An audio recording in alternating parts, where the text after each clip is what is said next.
చేసే పరిస్థితి ఉండదు. పవన్ కళ్యాణ్ గారు అంటారా ఇప్పటికే 9 సినిమాల్లో బుక్ అయినాడని నాకు సమాచారం. ఖచ్చితంగా ఎలక్షన్ అయినాక మళ్ళీ 9 సినిమాలు అయ్యే లోపల 5 సంవత్సరాలు గడుస్తాయి. మళ్ళీ వచ్చి పడికట్ డైలాగులు ఎవరన్నా పేమెంట్ ఇస్తే చెప్తాడు. కాబట్టి నేను ఒకటే చెప్తున్నా. కాదు గారు రవిచంద్రారెడ్డి గారు చాలా డెరగేటరీగా మాడుతున్నారు. పవన్ కళ్యాణ్ని మీరు బీలిటిల్ చేసి మాడుతున్నారు. మీరు ఇప్పుడు ఆయనకు ఒక క్యారెక్టర్ ఉంది, ఆయన పార్టీ నడుపుకుంటున్నాడు, 10 ఏళ్ళుగా పార్టీ నడుపుతున్నాడు. ఆ పార్టీ ఈరోజు కంటెస్ట్ చేయబోతున్నాడు. 20, 30, 40 తీసి పక్కన పెట్టండి, కంటెస్ట్ చేయబోతున్నాడు.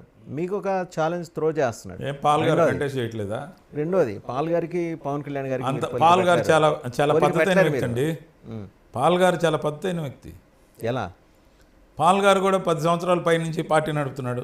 కంపారిజన్ పాల్ గారికి జెండా ఉంది, గుర్తు ఉంది.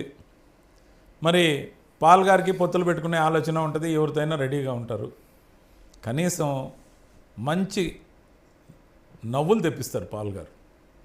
ఇతను సీరియస్ యాక్షన్ చేసి అది పండగ ఫెయిల్యూర్ అవుతున్నాడు పవన్ కళ్యాణ్ గారు. సరే, ఆయనలో లోపాలు ఎంచుతున్నారు.